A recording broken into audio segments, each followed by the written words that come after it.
Greetings. This is the Brotherhood of the Academists. Today, in Moscow, at the Forum of the Future 2050, we have a very special guest here, straight from South Africa, a businessman, a politician, a superstar, Errol Musk. On this forum, you have witnessed our vision of the future, Yes. of the Russia, what will happen to the year 2050, and how do you like this vision? Do you have some similarities? Would you like the same vision for South Africa, maybe? Yes, well, I don't think we're as fortunate as you are. You know, Russia's a very together place, from what I can see, with very together people. So I think you will certainly do well to 2050, better and better all the time.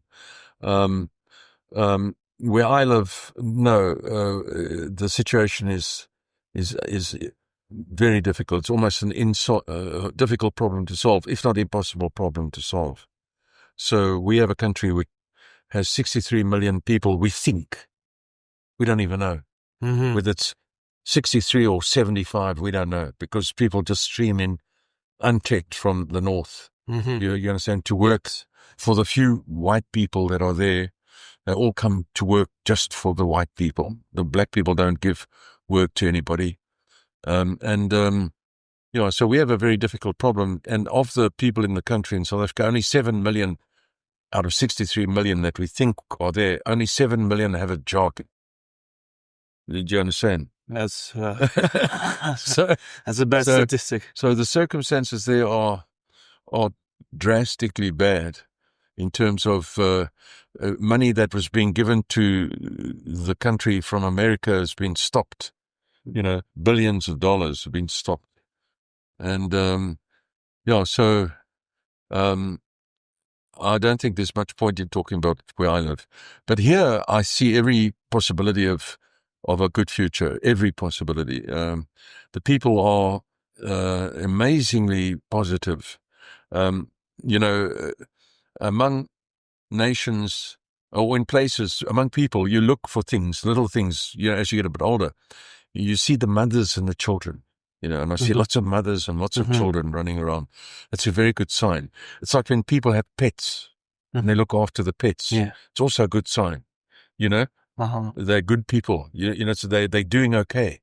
Because if they've got time to make sure that the things that can't look after themselves are well looked after, then it's clearly a good place. And, so you have a very good future here. I cannot for the life of me understand why this country is sanctioned. It makes no sense to me whatsoever, except that they are frightened of Russia, that's all, frightened of competition, frightened of something.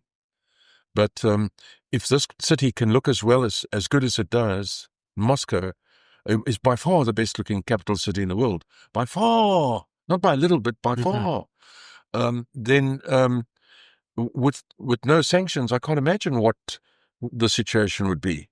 The other places around the world are in most cities, it's a mess. It's a mess in many of these other places. Not good at all. So no, you have everything going for you here, and I think a difficult thing is the Ukraine war. I mean, it was explained to me very clearly by Minister Lavrov that he was saying that Ukrainians were referring to the Russians in Donbassi as creatures that must be killed. Yes. So if you tell me that people like me are being called creatures and they must be killed, I will take up arms against those people. I personally will take up arms against those people. So that's simple for me to understand. And, so one would just hope that this fraud that Ukraine appears to be is put an end to as soon as possible. As my son Elon said in February or March or so, Ukraine is the biggest graft machine that's ever been existing in history. Biggest fraud and graft machine in history. Yeah. So it's money laundering, stealing, every possible bad thing you can think of. It's most costly in terms of life and the most profitable venture ever imagined. Yes. Yeah. And you are from South Africa. We had also another guest from South Africa, Francois. Yes, I mean, who is a wonderful chap, who is a good friend of mine, and he's a representative of a Buddha organization. yes.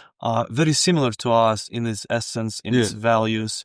And what do you think? What the future holds for the youth, for the Buddha Africana youth? Well, it's not good in South Africa, not good. The reason is not that the black people themselves are a problem, but the numbers. So the population is 92% black, 8% white, Indian, and colored. That 8% is employing the 92% outside of government. Well, government you can't count as employment. So the all employment is generated by the whites, coloreds, and Indians in South Africa, and there's only 8% of the population. And the black population is increasing all the time, from people streaming down from Zimbabwe and wherever they can come from the north, to look for just $10 a month. $100 a month would be wonderful. So most people there are living on $100 a month, in South Africa, if they're lucky. So so the future for the Boers, the Afrikaners, and that's me. I'm 2/3 Afrikaner. I'm 1/3 English, but among the Boers, that makes me English. Yes. But anyway, that's not serious. But so I've had farmers' unions come to see me, or I've had one farmers' union rather come to see me. They asked me if they could come and see me at my home. So I presumed that, I don't know, 3, but it came like, I don't know, 25 people, farmers arrived at my house about 2 or 3 months or 2 months ago, and saying to me, please, can I speak to my son and Trump to put an end to BEE, because BEE is killing us. It's killing us. Because every time they do anything, they have to have black partners who don't do anything, but they must be paid 30% of the income. Do you understand? Yeah. So I said to them, the black people that I get interviewed by tell me they just want to be equal. So they're not talking about the same thing, blacks versus the Boer. And so I said to these Boers or farmers, you should take up this offer and go to America. You'll go to America, they've got big farmlands there, they'll give you a beautiful 1,200 square, or rather 1,200 acres of land. That's how they measure all their land in 1,200 acres. And they'll probably give you another one that you can use as well, and you can farm there, and within 3 months, you won't remember South Africa. They said, no, we'll never do that. We've been here for hundreds of years. We can't do that. I said, listen, the way it's going, you better do it. But the truth is that as soon as their children, they're young, their sons and such like yourself, like Francois, get to a certain age, they try to get them out of the country, to get them out of the country. So it's altogether, and it's not good for the black people either, because the white farmers are producing all the food. They do intensive farming on a large scale, Black people do not farm. They have subsistence farms. They grow a little bit of stuff, but it's not within their system of culture to farm like on the biggest white people do. And they have taken farms away from white people, bought them actually, I suppose you might say, and given these white-owned farms to black people. But those farms, all of them now are defunct. They don't produce anything. They're just dead.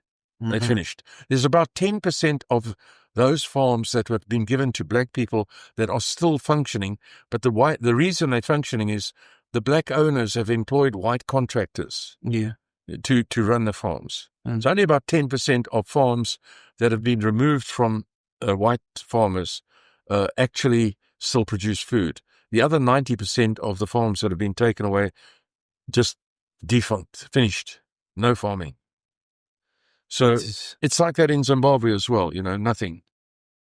Yeah, and since you've now been to Russia, just you can answer in a very short form. Would you recommend the Burят people come here. come here? Yeah, for sure. We have a lot of land. We are the sure. biggest country. We have a lot of land. Yeah, you for sure.